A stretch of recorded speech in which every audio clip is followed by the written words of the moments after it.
Hello, my God. Welcome back, bro. You already know what the fuck this is, man. It's the DBX6 recap. I'm still in awe, bro, from the main event. I'm still in awe.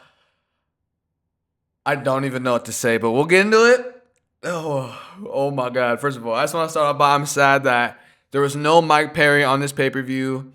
I was, tapping the cart or whatever, listening to, Tobin, whatever that dude, Frank Mir and Jason Anick or whatever. And I just got no hint of high Mike Perry chill vibes, but it's all right. We don't need him every time. He's the owner. Bro. Oh my God. I don't even know what to fucking think. Let's just get into it. All right. I'm just going to get into the first one. Jeremy Henry versus Ego Huskick. I rated this fight a 7 out of 10. It was a very good scrap nonetheless. I said you gave Huskick the first round and Jeremy the last two. That's not crazy. But the elbows from Jeremy, I guess let's just start in round one. Huskick was starting off crazy. Loki, he wasn't like tagging Jeremy, but Jeremy's defense was pretty solid this whole time. But he was landing his shots. They were both landing, but Huskick, he barely outlanded him in the first round, if I'm not mistaken. But the second round, it seemed like Huskick kind of slowed down. Jeremy kind of seemed like he was a slow burner. Still kind of landed better shots. I don't really remember if there was crazy much damage or not. This fucking has felt like a long night. I'm so sorry. But this fight was so good enough for me to give it a 7 out of 10. But it did go to a decision. It still was pretty chill, though. Let's just go to the next one. We got Monte Agbana versus Block.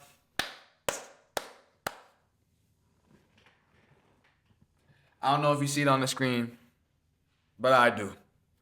Give Block the belt, man.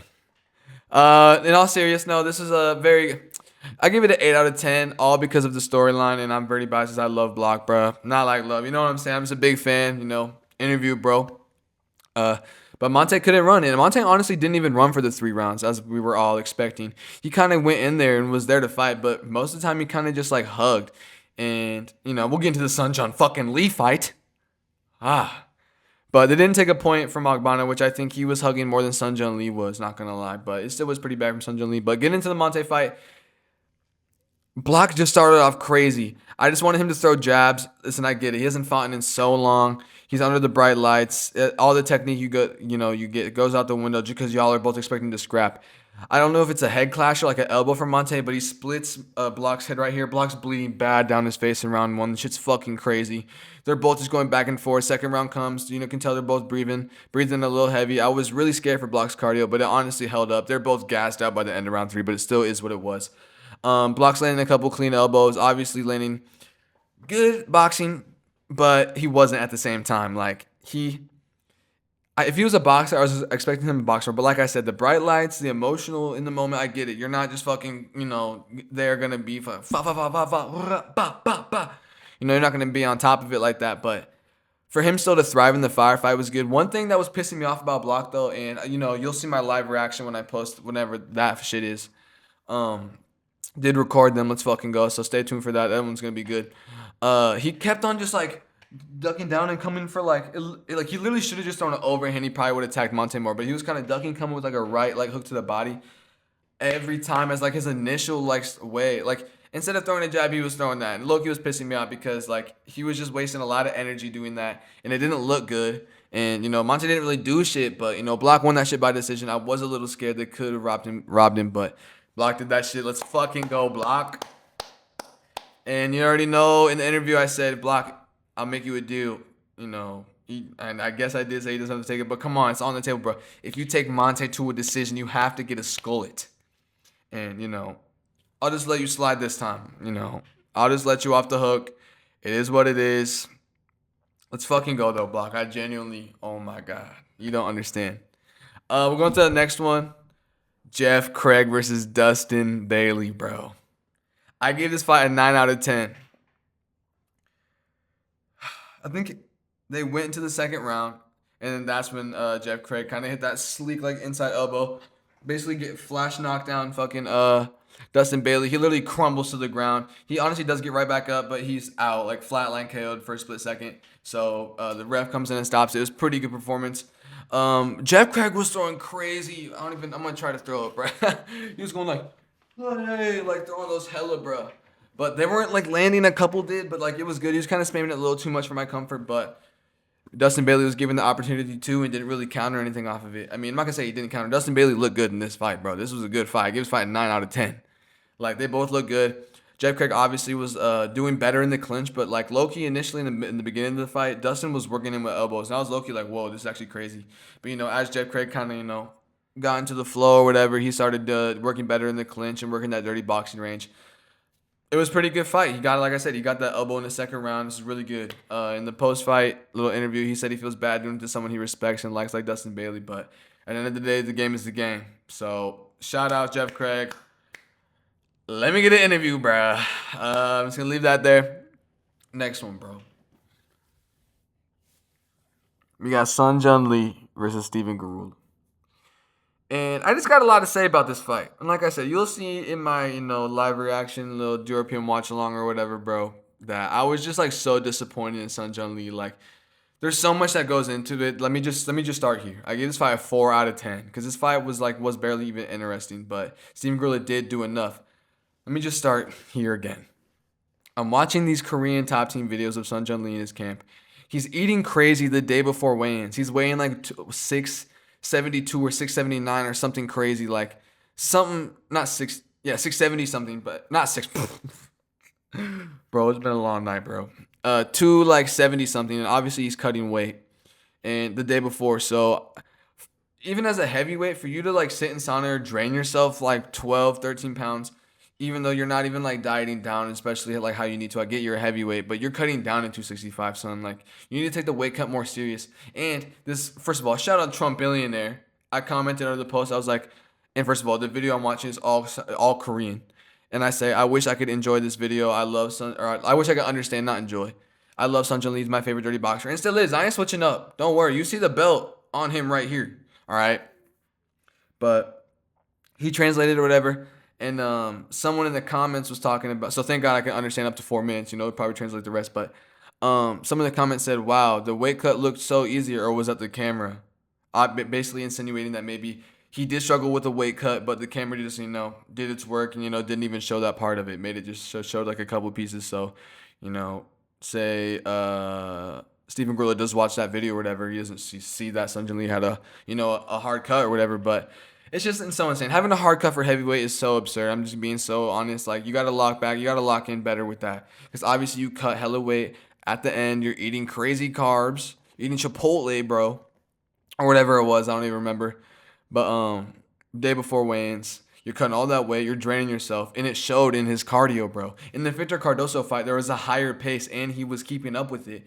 And he was looking technically sound until the third. Dude, at like the beginning of the second, basically the end of the first, you could, bro, I did not like the way he looked on the ropes, bro. Let me just say that. I did not like the way he looked on the ropes. That shit made me mad. I was like, Sun Jun Lee, what the fuck is going on, man? And in the second round, he gets a point took for hugging, which I think is kind of absurd. I don't think he was hugging that bad, but he was gassed out, kind of just like, I guess, he was hugging, so I can't even be mad at it. Like, he was doing it. Like Loki deserved that. Fuck, man. I don't want to have to say that. I love Sun Jun Lee so much, bro. Like, this is just so difficult for me. I'm definitely having a hard time processing this still. It's making a lot of things difficult for me. I'm not gonna lie. Anything else to say about that fight, man? Shout out Steven Garula, bro. I was on the hate train because I love Sun Jun Lee so much, but got my respect after a performance like that.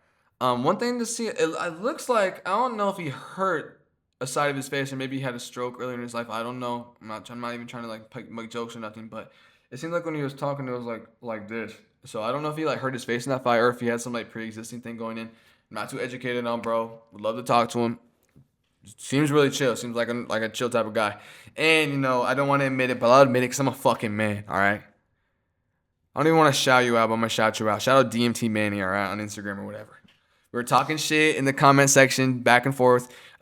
He's Steven Garula's friend. Obviously, I'm just a number one Hippo supporter. He's like, bet 200 that, Steven Garula's going to win. I was like, nah, I ain't a betting man. I ain't like blah, blah, blah, blah, blah, blah. I'm making up any excuse not to put money down. And I was like, whatever. I'll put $10 down. We didn't really say, okay, bet, but he commented or whatever after the fight, bro, talking about, yo, pay up, I sent him $10, guys. I made a bet and I stuck to it. Can you really hate on me for that? for having so much faith in my GOAT, Son Jung Lee. Can you really hate on me for that? I don't think you can. Besides being disappointed, it was kind of a, low level fight. Not what you like to see. We'll bring him back. We'll get better. Back and better. Son Jung Lee. It's okay. Next fight, Ryan Jett versus Jaleel Willis. I gave this fight a 6 out of 10. Ryan Jett spazzing as always. They did go to a 4th round. I guess it could be necessary or whatever. But one thing that had me kind of confused on this is, so apparently we're going to a 4th round if it's a split decision. Is that like a new rule or something? That doesn't make any sense. I get if it's like a split draw or like a draw, we go to a 4th round, not a split decision. Like, dude, I think it probably would have been Jaleel Willis by split decision, but why would you not just give it to him? Why do you make him go for it? It doesn't really make too much sense to me. I see, we're a young promotion, we're feeling it out, trying out different scenarios, seeing like what really works and what doesn't. I get it, but imagine like basically knowing you won by split decision being Jaleel Willis, and they say, oh, we're going to go to a 4th because it went to a split decision. Like, I've never done that before. Usually always after a draw, but this fight was pretty good. It was pretty tit for tat. Off the top of my head, I don't really remember if someone got dropped. I'm sorry, but Ryan Jett definitely lost the last round or the 4th round or whatever. Just looked like Jaleel Willis is more with it or whatever. Ryan Jett is a dirty fighter, but it's dirty boxing, so it's chill. I don't really hate him for it, but there was a moment in the first round where Jaleel Willis like is going like this because he doesn't want to hug or whatever, and Ryan Jett just like literally just Jaleel Willis like hits like the UFC 5 emote. Literally gets like spammed like hook on, eats it, doesn't even get rocked or whatever. But it's just Jaleel Willis. We gotta stop doing that. You're either hugging it or not. You gotta protect yourself at all times. That's ridiculous. You're just gonna let yourself in the middle of a fucking firefight with Ryan Jett. What the fuck is going on? But like I said, I give that fight a 6 out of 10. It wasn't the best, wasn't the worst. It was all right. Next fight, we got Zach Pauga versus Jeremy White, who somehow hurt his knee, which I think that's absolute cap. He's like trying to give himself a reason why he couldn't get up. He got his ass beat by Zach Pauga. That shit was beautiful. It was like, what? A right hand and then kind of like, I think an elbow or another like right hook that kind of skimmed the top of Jeremy's head, and he kind of got ground and pounded with a couple good right shots. Like the first round, Zach Pauga was beautiful. Literally a quick in and out, didn't even say much. Literally just like, well, that was like a beautiful performance. I don't even got much to say about it. It just is what it was. Shout out Zach Pauga. That was a really good 8 out of 10 performance for the whole fight. Obviously, it's a 10 out of 10 performance for Zach Pauga, but the reason I didn't give it a 10 out of 10 is because, like, there wasn't really much of a firefight beforehand. It kind of was like just a quick in and out. So, you could give it a 10 out of 10 and you wouldn't even be wrong. There definitely is an argument up for it. So, that's all for that one because it's a pretty quick fight. Like I said, chill. Shout out Zach Pauga. Next one. AJ Cunningham versus Gabriel Uritt. I gave this fight the first ever 10 out of 10. Holy fucking shit. Gabriel Uritt wins by decision. He's spamming, spinning back elbow, spinning back fist the whole time, landing basically like every 2 out of 3 of them. They're crazy. So they're going tit for tat in the first round. Gabriel's landing some good shots. And at the end of the first round, he hits a spinning back elbow perfectly right here on AJ Cunningham, and he sits him down, gets a little bit of ground pound, stands back up, saved by the bell. AJ Cunningham was chicken leg wobbled. It was crazy. Second round, it was chill, good. You know what I'm saying? Gabriel Uritt definitely is warmed up. He's looking good, tagging him up, as the nickname says, tag Uritt. AJ Cunningham is looking better here too, though. He's still looking attentive. He is getting tagged up kind of after like doing his head movement, kind of like maybe like not like pulling back, but I don't know, like. He's just getting tagged up. They're both hitting each other, but Gabe's obviously doing more.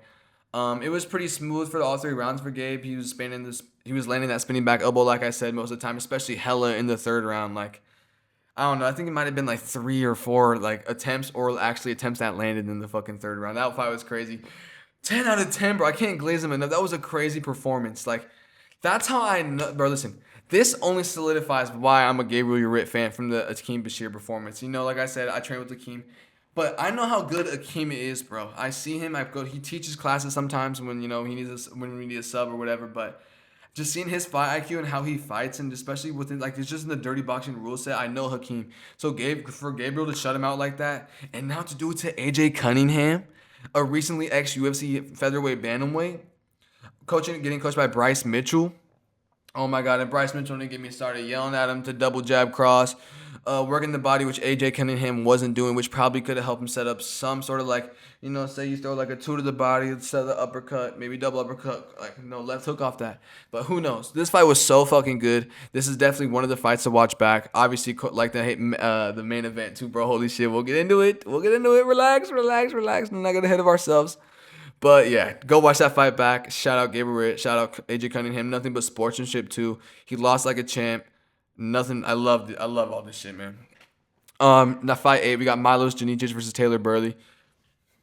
Hits him with a jab, hits him with a cross, gets ground and pound. That's it. Milos Janicic makes it quick. I gave this fight an 8 out of 10. Kind of similar to the Zach Pauga performance, just a quick in and out. Montenegro on the map, kind of low-key been on the map for Milos Janicic, but nothing really much to say. Obviously, it was just kind of like a setup, trying to just make something happen, maybe get some just like content. Yeah, we just continue to push Milos Janicic, but he did call his shot for the UFC, and Hunter Kimball was in the crowd, bro. So he's saying UFC's coming to Serbia soon. Why not sign him? You know what I'm saying? From Montenegro, I assume they're in the same area, or whatever. But like I said, just kind of similar to the Zach Pauga, quick in and out. Didn't give it a 10 out of 10 because there wasn't even like a crazy scrap before that. I think Taylor Burley did land a good overhand initially, which is something, but it still was a quick in and out, like I said. Fight 9, Adam Progress versus Blake Lacaze, the two giants, bro. This is crazy, and this is why we call it dirty boxing. Let me just tell you how this fight went. Adam Progress looking very dry in the first round. I believe it was at the end of the first round or like in the beginning or middle of the second round. I believe it was the first round. They're looking dry. They're both kind of missing on each other. Like Blake's landing a little bit, not really though. He's kind of getting outstruck. But Adams landing a little bit. But at some point there was literally a blatant headbutt. It took a point for it too. But like literally, you could see like in the slow mo, he kind of goes in for one, misses a little bit, comes in, reloads that bitch, goes in for it. That shit was dirty as fuck. I get this is dirty boxing, but I guess it helped, but literally as soon as that shit stopped or whatever, he looked like he turned on. Elbow. He's just ripping bodies. Right hook, you know what I'm saying? Not really doing much with the head movement, but just ripping crazy fast combos. Keep in mind, Adam Progress is 18. Bro. Bro's got a crazy future. Obviously, just doesn't have the experience. Let his emotions get to him with that headbutt. Unless, there was some shit with him that him and his coaches talked about. Like, let's fight dirty. This is dirty boxing. And maybe there's like, who knows? I'm not accusing nobody, nothing. I have 102 subscribers. Yeah, bro. Blake Lacaze couldn't do shit. His eye looked closed. And then I low-key think he might have been faking it. Because his eye did look closed, don't get me wrong. But when the doctor came up to him, he kind of opened it up a little bit. I guarantee you the doctor was telling him, like, listen, I'm not going to stop this fight, but you can stop it. You can just stop if you don't want to. Obviously, he's not going to bitch out like that. But as soon as the doctor went out, Blake Lacaze goes, both of his eyes are fine, but bro, he did have to get headbutted right here, so I can't imagine just how that felt and like, all that. So that shit was pretty dirty for Adam Progress. Not good sportsmanship, not what you like to see. But I give that fight a 7 out of 10. He did TKO Blake Lacaze with a body shot, and Blake Lacaze literally crumbled and stayed on the outside of the ropes a little bit, kind of on the wood part of the canvas or whatever you want to call it. That was a pretty good fight nonetheless. Battle of the Giants. I'm glad it ended in a finish. It was literally initially piecing up or fixing to be or whatever you want to say to be kind of boring. That was kind of bad. And I really thought it was going to be like a no contest because of that fucking headbutt. Or at least give him the fucking disqualification victory, bro. But that is what it is. We'll go to the next one. El Gallo versus Tristan. Listen, I low-key personally had it. Tristan winning the second and third round. Barely. So I think this is low-key a robbery. We were in Miami, it's not that crazy. They had 30-27s wrote down for him, which is pretty crazy in my opinion. But dude, El Gallo showed out. He was looking good. He had this 1, 2, 3, 4. He had crazy head movement. His boxing was looking good. Definitely going in like a BKFC fighter. Tristan definitely posing up like a boxer. Tristan really worked the jab. The second and third round really good. You could tell that on the beginning of the first round, Brian Duran was kind of using the energy coming into the fight to take the center of the octagon and kind of doing these a little bit of feints with his body kind of lunging forward. Took the center, kind of had Tristan up against the ropes, but they were crashing and shit. They were both landing. I'd say you give Brian Duran the first round, just obviously he was better, landed the better shots. I don't think he dropped Tristan at all, but he landed the better shots, was more active, had more quantity. Quality was all right. But Tristan kind of just outboxed him. I think you barely give him the second round, and I think you kind of give him the third round based I mean, I don't know though, because like there is an argument for a 30-27. I was talking to Christian about it while I was watching that. Like, I mean, he did stay active. He was busy. It's not like he was like not doing anything and not getting touched. So I mean, it's really not that crazy. But just me personally, I gave Tristan the second and third round. I thought like he got a guy he got exposed by a boxer, but I don't know. I bet I need to rewatch it back and sleep on it. But yeah, 30-27 doesn't sound too crazy, but just the fact that no one gave Tristan. I think one judge might have given him one round, but that's really it though. Otherwise, I gave it a 7 out of 10. It was still good, you know what I'm saying? The storyline coming into it, still El Gallo winning in Miami. That's what you like to see. We're going to the co-main event, Montavious Ware versus Luis Saldana. Unfortunately, this was a stinky performance. It wasn't that good. Luis Saldana, obviously UFC experience. He knows what he's doing. He's a good competition. Montavious Ware, mid to high mids range tier boxer compared on the whole grand scheme of things. So that's already pretty good, especially in dirty boxing. We saw how he did Alexander Shank, yada yada, but he couldn't really do anything. They both really just didn't do anything, except Montavious Ware barely didn't do anything better, if that makes sense. A little bit of a stinky performance. He even knows it. I think he got hit with a couple spinning back elbows clean by Luis Saldana, which were crazy. And he had this kind of black circle right here in his eye, a little indent. It was good. Nothing really much to say about that fight besides it was a little stinky from both of them. I get though. This is a step up in competition for Montavious. I still think he should be, in the talks for the 145 inaugural title shot. This doesn't take anything away. He still was coming in with crazy momentum. I think this only adds to it, but a little bit. You know what I mean? But this only adds to his experience. Now he has 9 minutes and he has a first round finish. So come on, he's getting pretty seasoned immediately. Like I said, 5 out of 10. Not the best fight on the card, but it was still, hype going into it. Whatever. I love Montavious Ware on the mic. He's just a real individual, and we respect that around here. I'm pretty sure we are going to get a post-fight interview with Montavious Ware as well, so stay tuned for that. Trust me, I asked the right questions, and, you got to ask everyone about something with the 8-ball. So stay tuned for that. Let's just go to the main event, man. Wow. I don't even know what to fucking say, bro. You'll see it, bro. I gave this fight a 10 out of 10, man. Everything going into it. Just Rob Perez selling the fight, talking crazy the whole build-up, talking disrespectful, bringing up how Michael Garcia's kids aren't even his. He's a bum dad. Fucking works a 9 to 5. Isn't as dedicated as Rob Perez, which, is just so crazy how this all paid out. I've never seen humble pie served like that. And, you'll see. Like I said, I keep on saying you'll see in my reaction video, but I was literally when that shit fucking happened, I just don't even know what to think or believe still. I'm still in awe. 1 minute and 1 second in the first round, Michael Garcia sleeps him.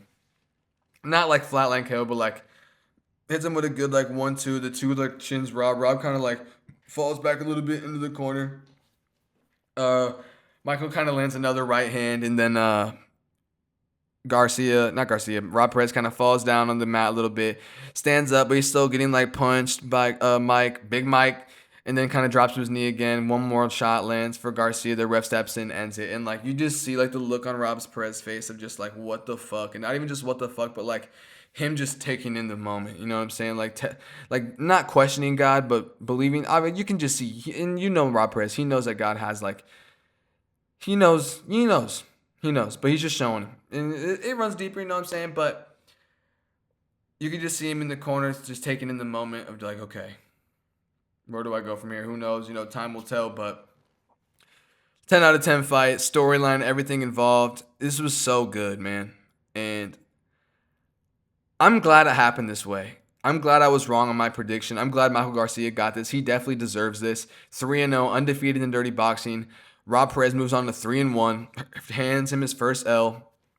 Michael Garcia, I have no idea what else to say, but congratulations. Beautiful.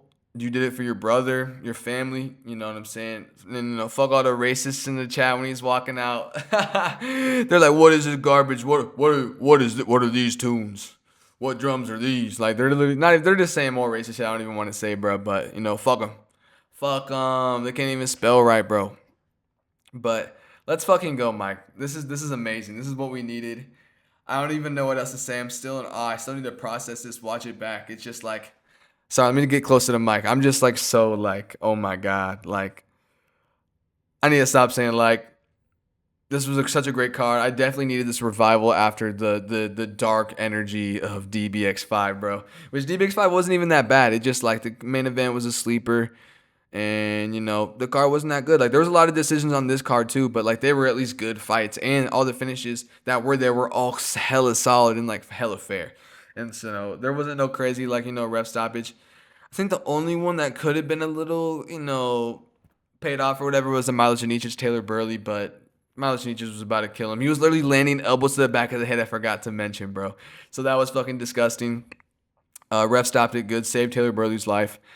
I don't know the average of all these, but I'd say this card is an average of like 7.8 to 8 out of 10. This was a pretty decent card. Actually, no, 7.5 to 7.8.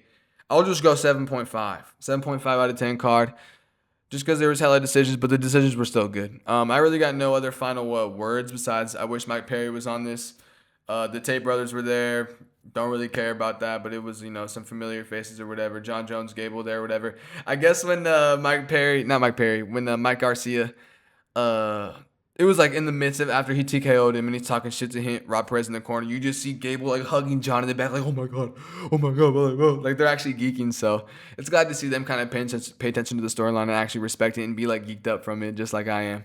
But yeah, bro, if y'all watching this, y'all fucked with the card, let me know. Leave a like, comment, subscribe. Let me know what you guys thought. I was terrible in my predictions. I literally need to think better, bro. But next is DBX DC in May, as they're saying, or in June.